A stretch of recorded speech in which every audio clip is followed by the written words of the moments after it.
Hola, senoritas and senors. You are here on the Tall Tales podcast, episode 2, with myself, Sam McMahon. And myself, Conor Kavanagh. How have you been, man? I've been super duper, man. Super duper. Super duper. Brand new shampoo. Super duper califragilisticexpialidocious. Spell it for me. Man, I can't even spell super duper. Never mind the other one. So you've been good?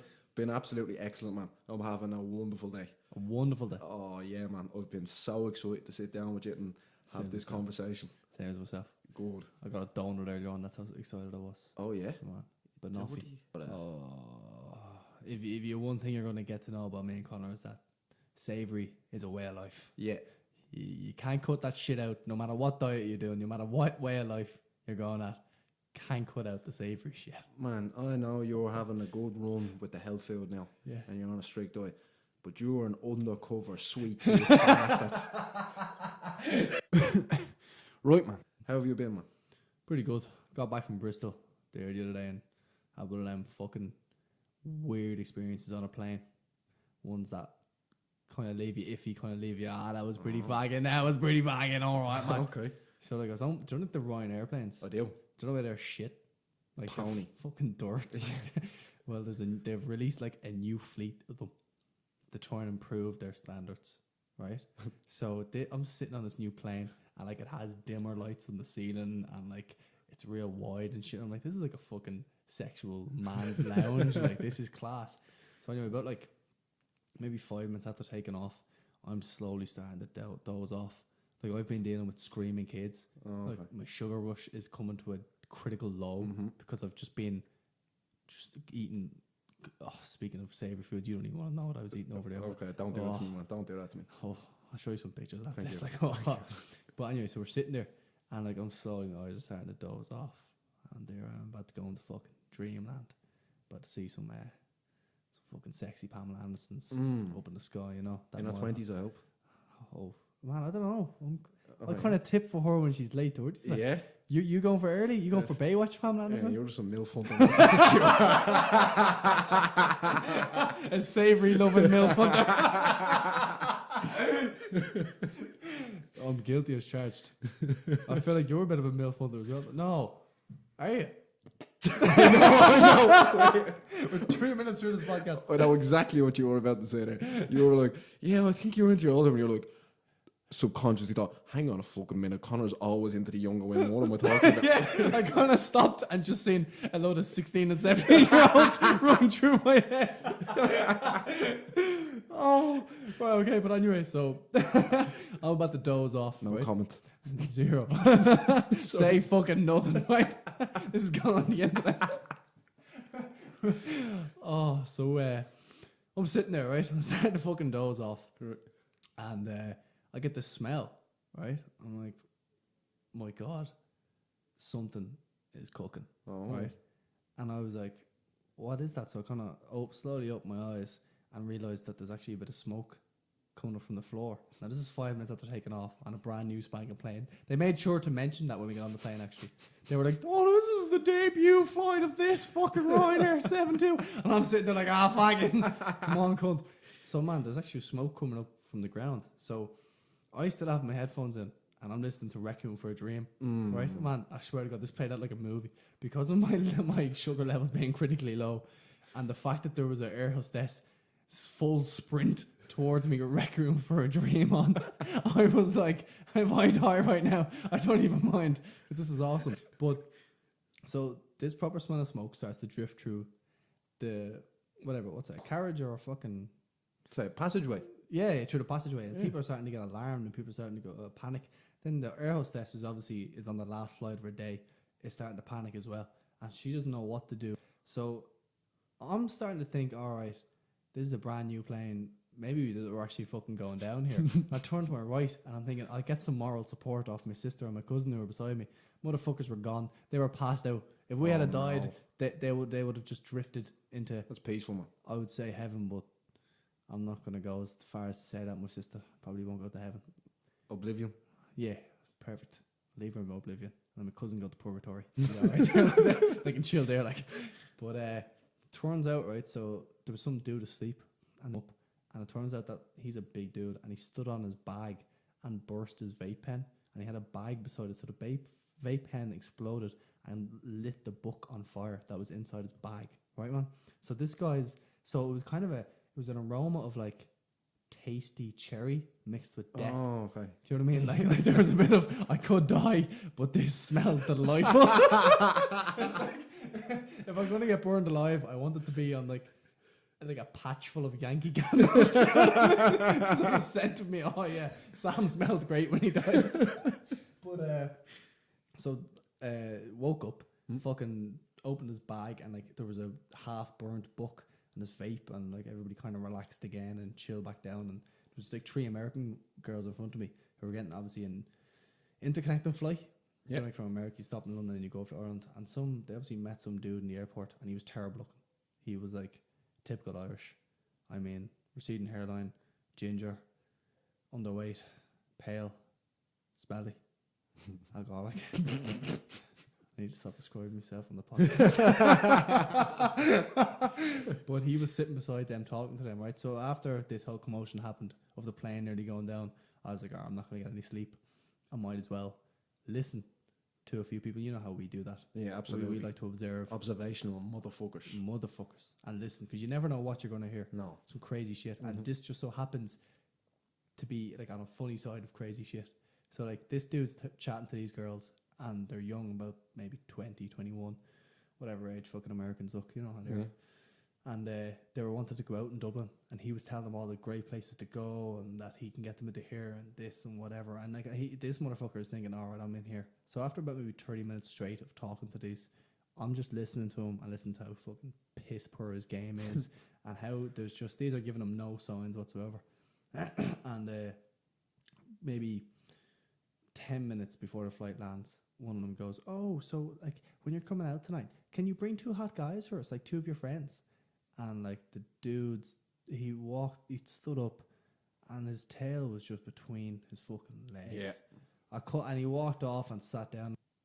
Like if I had a gun, I would shoot him. No, maybe I wouldn't shoot a gun on a plane, but you know what I mean. Figuratively speaking, Absolutely. I would shoot it in the air, and there'd be some sort of like army trumpets playing for that poor man. What about them Mexicanos, and they're like, sombrero, sombrero. Sombrero.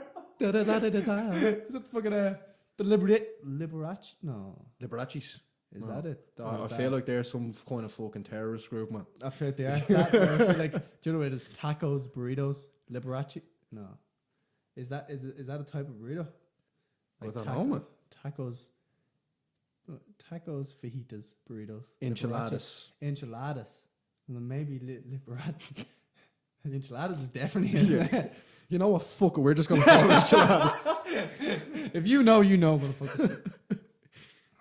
Man, excuse me, I just got a funny thought there. I have a bad joke for you. Bad joke. Yeah, so, you know, when you were sitting there observing this smell good death scene. Yeah. You know, when you had the image of the air hostess. I was sitting on a plane once, okay? Yeah. And, you know, when you're sitting on the plane and the pilot's like, okay, so we're going to be flying at a altitude of voila. Whatever them pilots know. Like. So he forgot to turn off the microphone. Okay. He turns around to his co-pilot and he's like, God, there's nothing more I'd love right now than a blowjob and a coffee. And everyone is looking around, man, like this, oh my God, mothers are covering their children's ears. And the air hostess sprints up the aisle, and Walsh is running by me. I'm like, don't forget the coffee, right?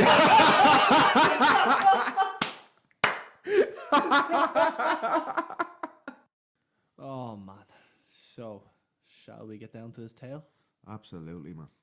This has been sent in by G. It's called A Neglected Lion, and he starts by saying, good morning, Conor and Sam. I apologise for the inconvenience of not including my name or full details. I'm a psychiatrist, and my story includes a private agreement between myself and one of my clients. For confidential reasons, the names in this story have been altered. It was a Wednesday afternoon. The sun was bursting through the blinds of my office. It was 26 degrees, and the only sound within the room was the tick-tock of the clock and the wave-like sound from the air conditioning.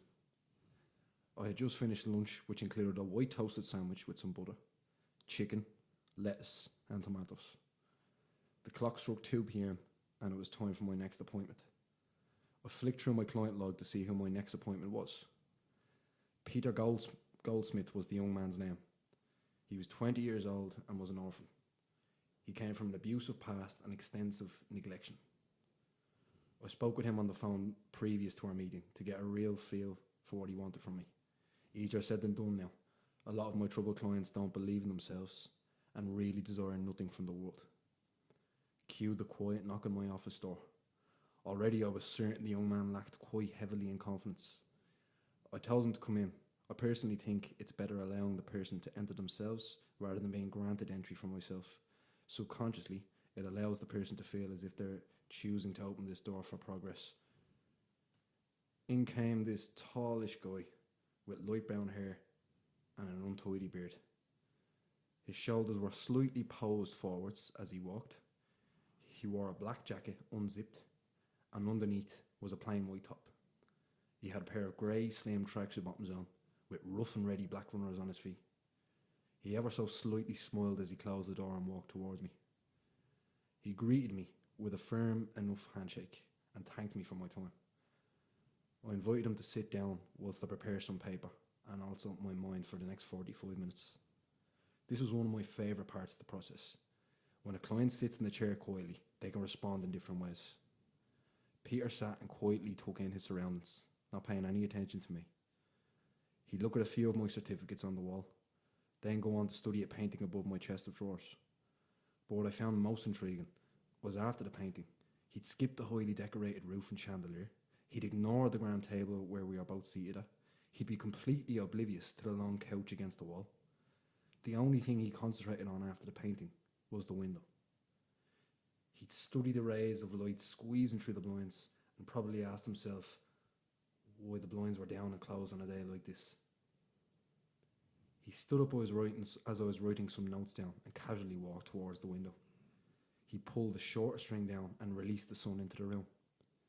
He just stood at the window for a couple of seconds and pondered at the outside world. I asked him if he preferred the blinds stay open, in which he responded yes. He told me it makes him feel free. Time to start, I said to him, and he slowly peeled himself away from the window. He plodded back towards the chair and sat silently twiddling his thumbs. I asked him if there was anywhere in particular he would like to start, as to which he replied, "Look, I know what I need to do and how to do it. I just don't have the skill set to achieve it."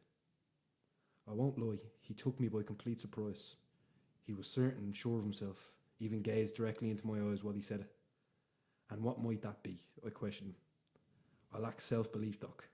I have no confidence, but an abundance of capability and talent. I'm not like other people," he answered. I asked him in which way he wasn't like other people. His response was something quite magical. He told me he didn't fit into the social ladder. He didn't like the concept of social websites. He told me he didn't understand the follow the leader when it comes to fashion trends and parties. He told me he didn't think the same way other people did. He even behaved differently, but accordingly in his own ways. He'd rather sit at home and think and create things than go out and get drunk and get sick on a stranger's toilet seat, which I found was an incredibly accurate image. He liked going on long walks alone with his thoughts and observing the planet and its inhabitants. He spoke in-depthly about women, and he felt they were the greatest drug of all. He made it clear he had no problem with women, and he almost felt more comfortable around them than he did alone, because he could take on a role in that moment. He described it to be like wearing a mask. It was like a game. When he wanted to have sex, or he was in a position to charm a woman, he'd alter everything about himself and ace it. He also made it very clear he thought they were the greatest distraction on the planet for man. Not only can they capture your heart and mind, but they can take your time too, which is not in my interest, he told me. He openly admitted that he respected women the same way he respected men, but all he wanted from a certain kind of woman was strictly sex. He told me a lot of his friends jumped from relationship to relationship and spent the majority of their time with their women. It was clear this frustrated him. He went on to say that it angered him that a man can put aside almost everything that was important to him just for the need of comfort and, more than likely, sex. I sat silently for a great 20 minutes as this young man continued to sing the truth. I was actually amazed. It was entrancing listening to his words, the way he made me imagine and dwell on certain points. He apologised to me as if he was boring me or taking up too much time, and explained that psychology fascinated him. He told me he started studying it last year in order to get a greater understanding for why people act and behave the way they do in certain circumstances. He paused and sat back in his chair and crossed his left leg over his right, gazing in my direction. I snapped out of my trance, realising he was waiting for me to continue the conversation. Stuttering, I asked him exactly what he wanted to do with himself, taking into account all the information he gave me. He grinned and looked up to the roof and took a second to himself. 5 seconds later, he looked back at me and told me he wanted to contribute something to the world. He wanted to make a difference. And how would you do that, I asked him. Similar to the way you do, he answered. I gave him a curious kind of look, as if to say, how do I make a difference to the world? He said, look, everything that's going on out there, pointing at the window, is baffling and scary. People are existing, not living. But what's the use of me sitting here or alone and contemplating that when I can actually try help these people understand? I'm not saying I'm going to change the world, but I can start with one person at a time. And the only people who choose to try will benefit from it. It's a conscious decision. You can carry on pretending, actually living someone else's life, or you can wake up from your cryogenic sleep and start living your own. He spoke passionately, deeply, and loudly. His hands moved as he spoke. He moved back and forth and side to side in his chair, and as he finished the sentence, he took a deep breath and ran his fingers through his hair and gawked at me, as if to say, do you understand me, man? I was absolutely in awe at this young man. This is the first time I've ever had someone sit in my office and leave me absolutely speechless. I sat back in my chair and scratched my head and studied young Peter. We both sat there in silence, having a silent conversation, reading each other's body language and facial expressions. He slowly leaned forward and said, look, Doc, I understand you're here to do your job, but you have to trust me. If I don't try to help these people, I can't help myself. I scratched my chin and squinted at him. Still silent, I jumped up in my chair and began to write hastily and meaningfully. I felt like a young man again, who just thought of the greatest idea ever. My thoughts felt like they mattered. That's when my head creeped up from the page to Peter. It was right in that very moment when I realised exactly what happened. This young man was labelled as troubled and insecure, but he was actually the total opposite. Peter was open. He was very much stable in his own mind and body. He thought deeply and powerfully. He didn't lack emotion or empathy, and he genuinely cared about the world and the people among it. The pen fell out of my hand and my jaw almost hit the table. I was staring at Peter with wide eyes. He made me see the world the way I used to see it before I fell in love, before I had a child that I needed to provide for. He made me feel the way I used to feel before my parents decided to send me to boarding school and force me to study psychology and sociology in one of the country's top universities. He made me feel young again. Not only young, but free. I was living my mother's and father's life. In fact, when I met my wife for the first time, I was told to invite her for dinner as they wanted to approve. 11 years of this job, and this is the first time I've sat back and thought this deeply about myself. It was quite beautiful and inspiring at the same time.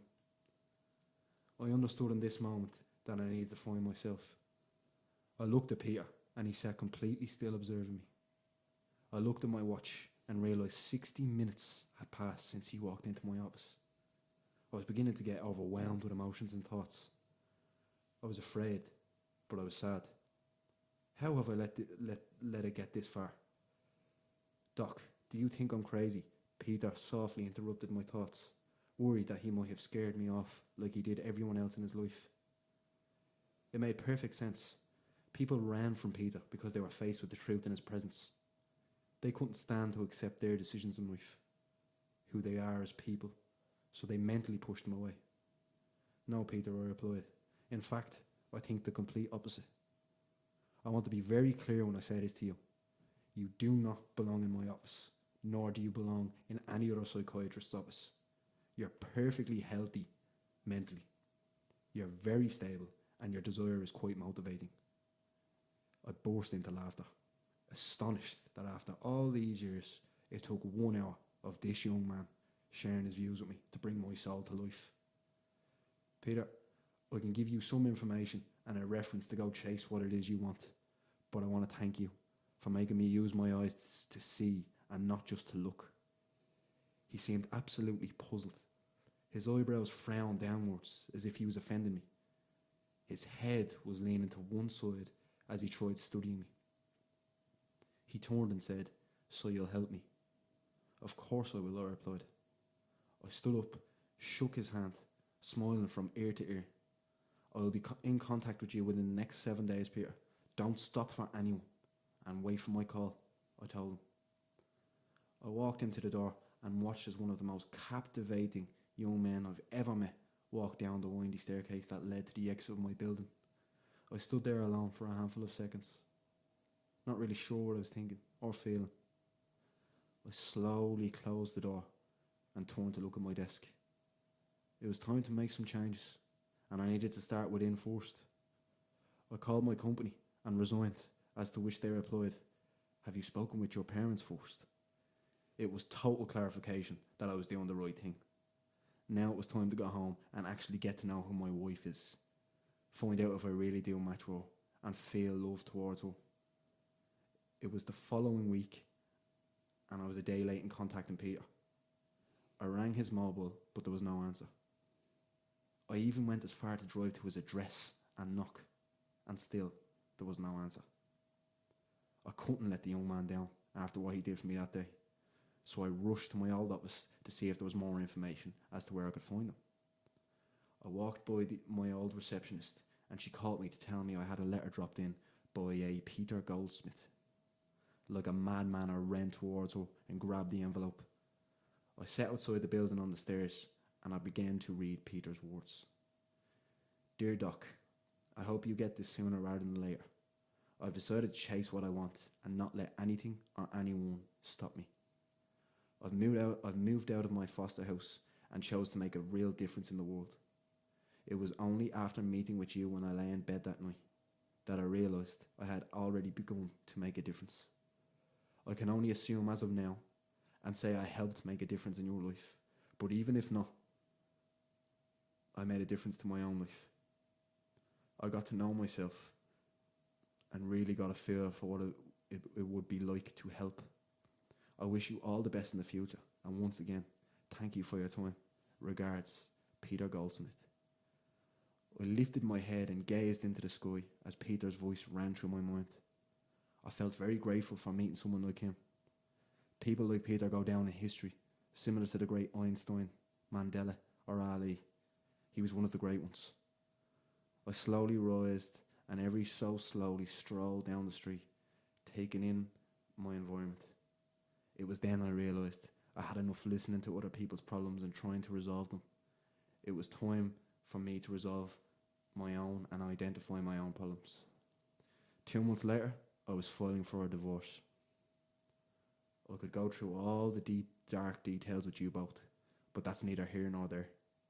I met a young man whose ambitions went beyond the sky, and he made me realise that I was existing and not living. I'm currently still going through the divorce process, but I can assure you that I've never been happier. People complain about not having freedom. They blame the elite in the world for it. I personally believe you as an individual is the only person who can allow yourself to be free, regardless of the consequences. Right, folks, so if you want to take a couple of seconds to just gather your thoughts and have a think about that, that's absolutely alright. I'm probably going to be doing the same myself. Pause by all means, and then we should see. Conor, what was your opinion on that? I won't get too deep and meaningful on you, but I can definitely relate to that. Like I can take my own experience when I was with my ex-girlfriend, man. I remember that there was plenty of things that bothered me that I would never say. And as soon as I'm out and I get a few drinks into me, and all of a sudden, the real Conor Campbell play stand up kind of thing, if anything bothered me, or if anything that wasn't too happy, you better believe I was gonna say something about it. Like. But it's one of them things, like, there's a good saying, like, trial and error, man. Like, it's one of them things that people genuinely have to go through. And I'm not talking just about relationships, or I'm talking about, like, control. Unless you experience it, go through it, and come out the other side, you won't understand how, like, a male can control a female, or a female can control a male. So when you're, like, you see people on Facebook or whatever, when a woman posts a video and she has bruises and stuff, she's like, oh, my husband's hitting me and shit, but I'm still with him. People are like, oh, why can't she just leave? Because it's not that easy. No. Because, like, at the very start, it's genuine love, and then you kind of get baited into this idea that this is what love is, and then it alters and changes. Like we said with the women, like when you alter, change your character to suit them, they somehow manage. Now, this is obviously going for males and females before people start shit. Absolutely. They can alter the way you see love and what you feel love is. So somehow control comes into it, like you said, and that's a major factor. Like, where you're worried about saying, oh, I'm going to go out here, or I'm going to see these, and you're anxious about her reaction or his reaction. Yeah. That's a telltale sign, guys. Oh, yeah. Actually, that is so, man, knuckle touch me. That's such a fucking good point. Like, I mean, like, that's so important, because we won't get too deep again, but when we're in relationships, man, you know for a fact you were getting them vibes every now and then, or vice versa, if there was a particular situation that you didn't want going on. Yeah. Like, man, I hands up 100%. I was feeling like that. And that's one thing I will say. If there's anyone out there who's, whether it's a premature relationship, whether it's your fourth relationship, or whether it's a marriage, if you're getting that feeling, that is a fucking telltale sign, man. Yeah, it's a red flag coming straight up. The thing is, I feel as soon as one of the counterparts starts to implement this control mechanism, somehow humans, we take on them characteristics, so we start to become controlling towards the other person, and then it just becomes a cycle of both these trying to control each other or have a grasp on them. Like, you know what I mean? If you can be free to get on a relationship, fucking do it. Like, yeah. why wouldn't you? Yeah, but that's the strange thing about it. It's kind of like, as you say, you said it pretty brilliantly as well, like, humans evolve to adapt. That's what we're good at. We adapt. Yeah. No matter how... Whatever situation, yeah. Exactly. So, basically, it's kind of like a dictatorship in a way. Like, I'm talking about a bad relationship. Like, I'm just going to use the man, for example, because I don't want to offend women. Yeah. Because I am an open person. I won't take sides. Yeah, either or. So... whatever side is right. That's whatever side I'll choose. In any argument, like, if I feel that side is right, I'll go with that side, regardless of the gender. Whether exactly. Yeah, I feel like that should never be a factor. No, but you do realise the world we live in. The world we live. All you motherfucking snowflakes. God damn. So basically, the man falls in love with the woman, and the woman falls vice versa. Okay, and this is new. It's exciting.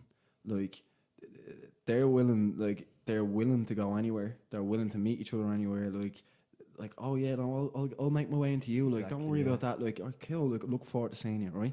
And it's kind of like, you know, that little nervous little, like, you're sitting there and you're like, jeez, I hope I don't smell funny. I hope I don't say anything silly here. Like, and that's going on both counterparts. Like, the girl probably goes into the toilet and baby wipe all over.